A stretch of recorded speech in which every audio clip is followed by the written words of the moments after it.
I am a third year BTech electrical student from National Institute of Technology. और आज के इस tutorial में, वर्कशॉप में, जो भी आप कहो, हम लोग कन्वर्टर डिज़ाइनिंग के बारे में देखेंगे कि कैसे कन्वर्टर डिज़ाइन किया जाता है। और मैटलैब, इस वीडियो को देखने के बाद आप लोगों को मैटलैब कैसे चलाना है, मैटलैब कैसे वर्क करता है, बेसिक मैटलैब क्या होता है और एक रिक्वायरमेंट क्या होता है, एक प्रोजेक्ट को बिल्ड कैसे किया जाता है ताकि आप एक फाइनल ईयर प्रोजेक्ट बिल्ड कर सकें, बीटेक लेवल में, एमटेक लेवल में, चाहे आप कहीं पीएचडी कर रहे हैं, कहीं आईआईटी से, कहीं से भी।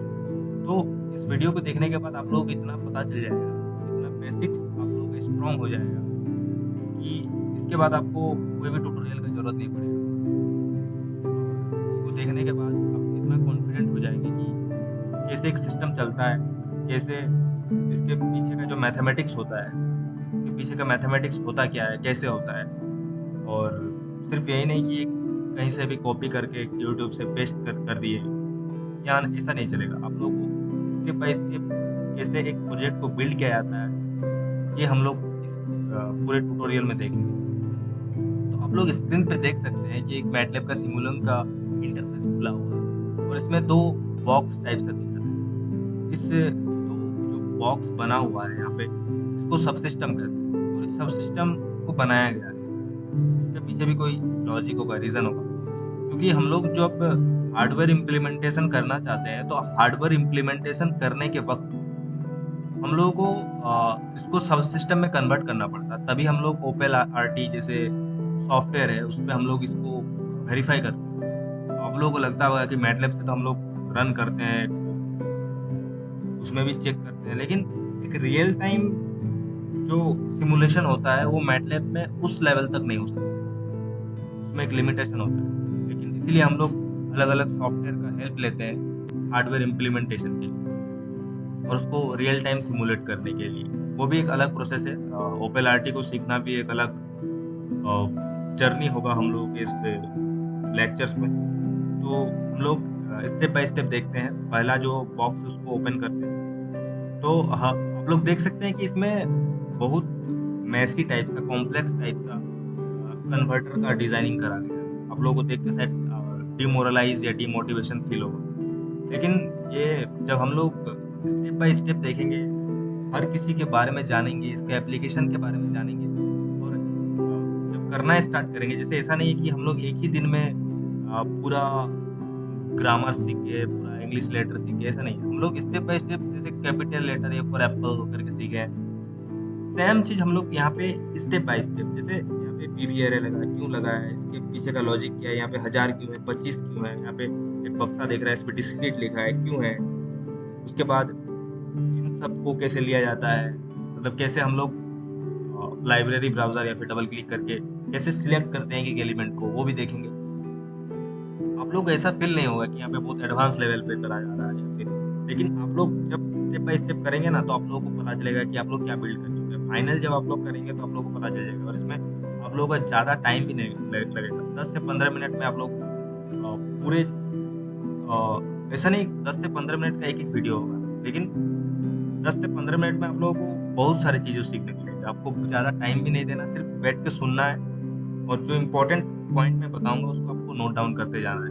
क्योंकि जब आप लोगों के स्कूल में या कॉलेजेस में, यूनिवर्सिटी में जब प्रेजेंटेशन होगा, तो प्रोफेसर लोग आपको क्रॉस क्वेश्चन पूछते रहेंगे। तो यदि आप बिहाइंड द सीन चल क्या रहा है आपको पता नहीं होगा, तो आप बता नहीं पाएँगे कि हो क्या रहा है आखिर में, इस सिस्टम के पीछे का सीन क्या है।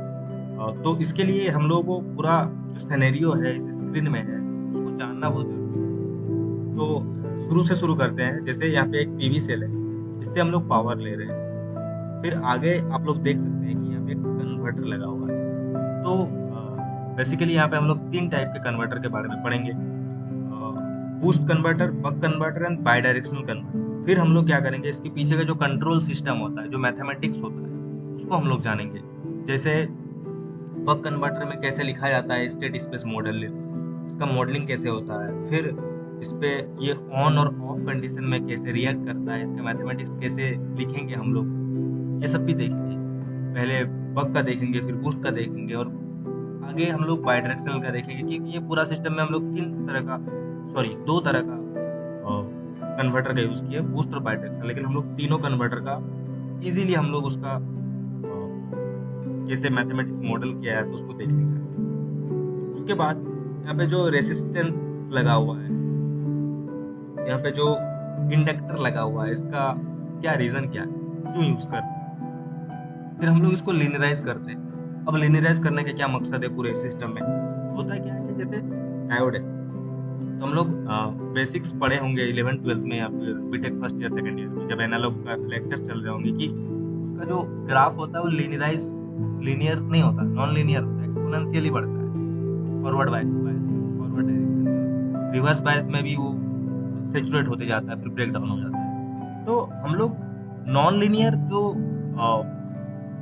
कैरेक्टरिस्टिक होता है या फिर उसका जो मैथमेटिक्स होता है, उससे हम लोग डील नहीं करना चाहते, क्योंकि उसका जो मैथमेटिक्स होता है वो बहुत कॉम्प्लेक्स होता है। तो हम लोग लीनियर मॉडल प्रेफर करते हैं, क्योंकि इससे डील करना आसान होता है, इसका मैथमेटिक्स आसान होता है, हम लोग आसानी से इसको कर जाते हैं। इसलिए हम लोग लीनियराइज करते हैं पूरे सिस्टम को। लीनियराइज करने का और भी है कि स्टेबिलिटी, हम लोग पूरे सिस्टम को स्टेबल बनाने के लिए और स्टेबिलिटी गेन करने के लिए हम लोग लीनियराइज करते हैं। तो कैसे लीनियराइज करा जाता है, ये भी हम लोग आगे के लेक्चर्स में देखेंगे। आज की इस वीडियो में ये एक इंट्रोडक्टरी वीडियो है। इसमें हम लोग बेसिकली देखेंगे कि कैसे एक मॉडल को बिल्ड किया जाता है ताकि वो एक final year, BTech final year project और एमटेक लेवल का प्रोजेक्ट बन जाए। और एक रिसर्च में यदि आपको इंटरेस्ट है तो इस वीडियो को आप जरूर प्रेफर कीजिएगा, क्योंकि आप लोगों को हर चीज पता चलेगा। जो एकदम जिसको एकदम कुछ नहीं आता है, जो स्टार्ट कर रहे हैं उसके लिए तो है, और जिसको आता है तो उसको जरूरत ही है। फिर हम लोग देखेंगे कि आउटर लूप कैसे डिजाइन किया जाता है, इनर लूप कैसे डिजाइन किया जाता है। यहाँ पे एक बक्सा टाइप से आप लोग को दिख रहा है बॉक्स, इसमें एमपीपीटी लिखा है, एमपीपीटी का कोडिंग कैसे होता है। फिर हम लोग इसमें मैक्सिमम पावर पॉइंट ट्रैक कैसे करते हैं, क्योंकि हम लोगों को सोलर से मैक्सिमम पावर ट्रैक करना होगा, तभी हम लोग ज़्यादा पावर ले पाएंगे। फिर ये जो पूरा सिस्टम है एक्चुअली पावर बैलेंस पे काम करता है, तो कैसे पावर बैलेंस में काम कर रहा है ये भी देखेंगे। फिर यहाँ पे बाई डायरेक्शनल कन्वर्टर लगा हुआ है, आप लोग देख सकते हैं यहाँ पे बाई डायरेक्शनल कन्वर्टर लगा हुआ है। तो बाई डायरेक्शनल कन्वर्टर का एप्लीकेशन क्या है। फिर यहाँ पे बैटरी लगा हुआ है, बैटरी का भी एप्लीकेशन क्या है, बैटरी कैसे चार्ज हो रहा है, किस कंडीशन में डिस्चार्ज हो रहा है, ये भी देखेंगे हम लोग। फिर यहाँ पे आप लोग देख सकते हैं कि छोटे छोटे बक्सा में पी आई लिखा हुआ है। पी का रीजन क्या है, पीआईडी कैसे कंट्रोल किया जाता है। सबसे खतरनाक जो काम होता है मैटलैब सिमुलेट में, इसको ट्यून करना बड़े मशक्कत की बात होती है। तो हम लोग कैसे इसको इजीली कैलकुलेट करके इसको ट्यून करेंगे और कम टाइम में हम लोग पूरे सिस्टम को स्टेबल करेंगे। ये सब हर चीज़ों को हम लोग स्टेप बाय स्टेप देखते जाएंगे। ऐसा ना हो कि आधा चीज़ें हम लोग को पता लगा, दूसरा चीज़ पता नहीं लगा, और बाद में हम लोग ये जो पूरा, यदि आपको चाहिए तो मैं आपको पूरा इसका डिज़ाइनिंग प्रोवाइड करवा सकता हूँ आपके ईमेल के थ्रू।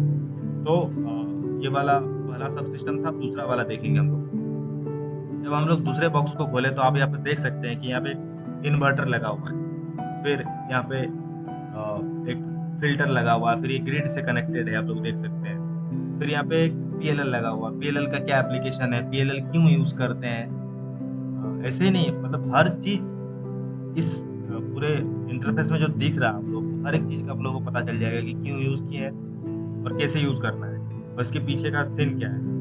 फिर हम लोग मैन्युअली भी इसको डिजाइनिंग कर सकते हैं पीएलएल का, वो भी हम लोग देखेंगे। फिर यहाँ पे आप लोग देख सकते हैं कि ABC, फिर अल्फा बीटा समथिंग कुछ दिख रहा होगा स्क्रीन पे।